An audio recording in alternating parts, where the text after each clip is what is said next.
Welcome to HedgeChatter, social media analytics for the stock market.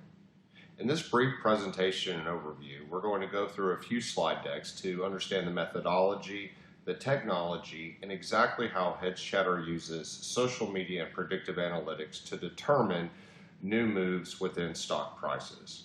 We're also, after we conclude this session, we'll go through a quick demo of the actual HedgeChatter platform to where you have a first-hand understanding of exactly the power of social media and how this has now become the third indicator for the markets, social. So let's get started. The main purpose of HedgeChatter is basically to provide predictive-based social signals and topic alerts ahead of stock moves. And this is to be used for idea generation, confidence within your trades, risk mitigation, and identifying manipulation.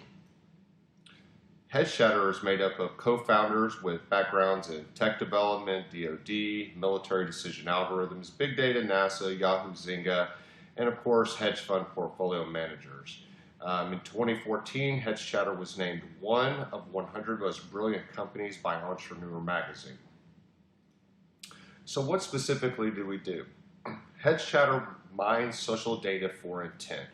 Currently, we process over 3.6 social media financial chat messages and in real time each and every day.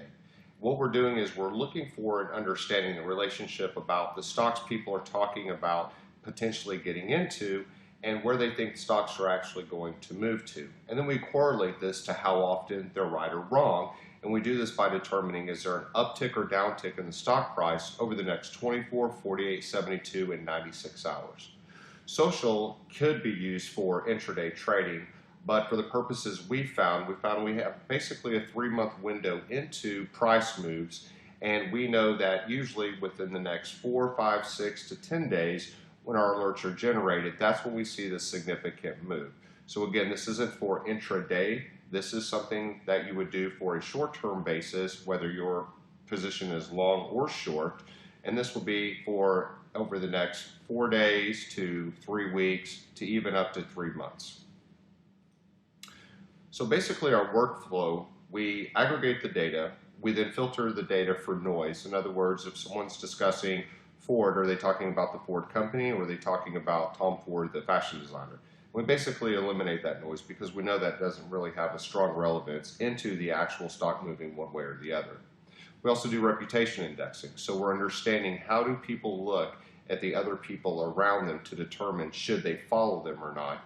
And again, how often are they getting their point right or wrong? So if they're saying buy Tesla and Tesla moves up, they get a stronger reputation. And this is done internally through our algorithms. We also look at influencer rating. And what we do is we simply tag people and how often other people are retagging, tweeting, etc., those messages. So we understand how much influence those people have. So when they start to talk about someone should potentially buy Tesla, we know what kind of influence they're going to have into the universe of social. We also do keyword tagging.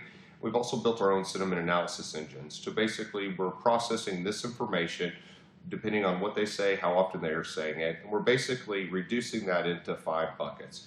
And those 5 buckets are strong buy, hold, sell, and strong sell. We also do manipulation detection, and HedgeChatter was the first platform to bring about manipulation detection in the world of social as it relates to equities. So we're looking at bots that are actually generating messages. We're looking at the IP addresses of where these are generated from. We're looking at both the username and the user content message to determine when people are trying to pump and dump stocks. And we've actually found this on numerous occasions throughout the past 3 years that our second version of HedgeChatter has been live.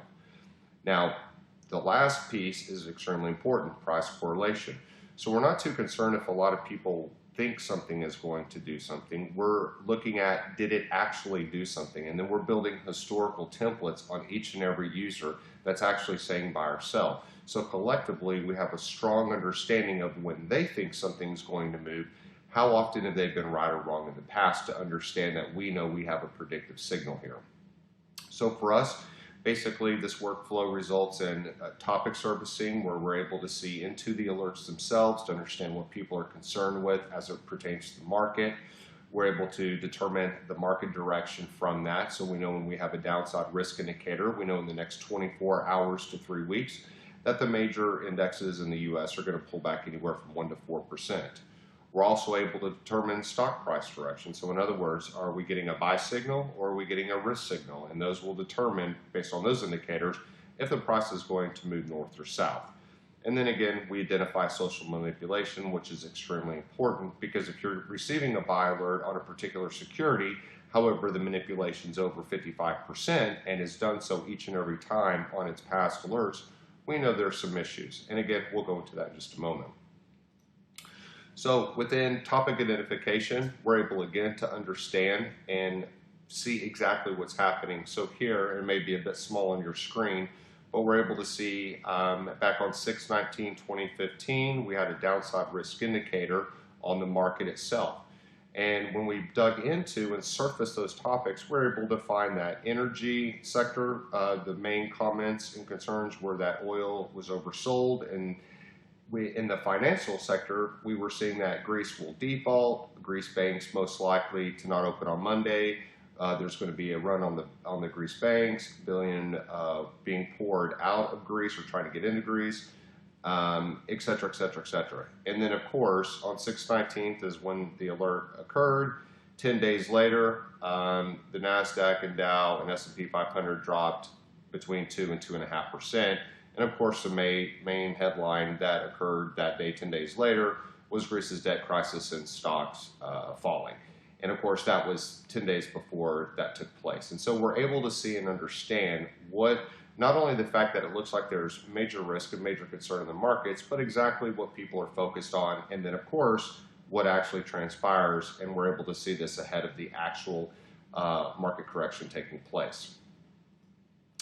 Now, if we want to look at signals, so for instance, here we're in Bank of America, and back on March 5th, this is when we're back pulling this data. We could see here Wednesday, October 14th, we had an upside momentum. So we actually have two positive indicators. We have a social buy signal and an upside momentum signal. And these are telling us that based on the people who are communicating about this, based on what they've read, they understand collectively, and their track record of how often they've been right or wrong, that this looks like an opportunity to buy. And of course, here we have the 1-day, 5-day, 10-day, and 20-day returns after the alert was triggered. So the actual day return, we count this as trading days, not calendar days. So 10 trading days later, Bank of America had jumped 10.5%.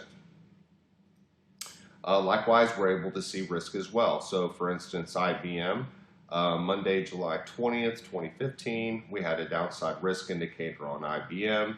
And here we could see the 1-day, 5-day, 10-day, 20, 40 trading days later, 8.2% drop. And then again, Monday, October 19th, we had a downside risk indicator. And 20 days later, we had a 4% drop in IBM. In regards to manipulation, this was an interesting company here, ONVO. So what we're doing is we're looking to see how much of the actual messages are actually spam. In other words, are they manipulation? Do we find that there's manipulation intent within the spam? Now, as a disclosure, we don't know who's actually generating this. So again, we just simply know it's being generated. We can see it, but a lot of hackers are using cyber warfare to now move into the equities market because they're able to manipulate this. So again, they hide these typically behind proxy servers, and it's very difficult to detect exactly where they're located or who's actually originating and generating it. However, we are able to see it's happening. And again, we're simply here to provide risk mitigation. So if we look here on Saturday, December 13th, on a Saturday, yes, our alerts run 24/7. Typically, they trigger around midnight Central Time, and then they're basically good for the next 60 trading days. But here on a Saturday, we had a social media buy signal. And if we look at the 1-day, 5-day, 10-day return, we're extremely healthy.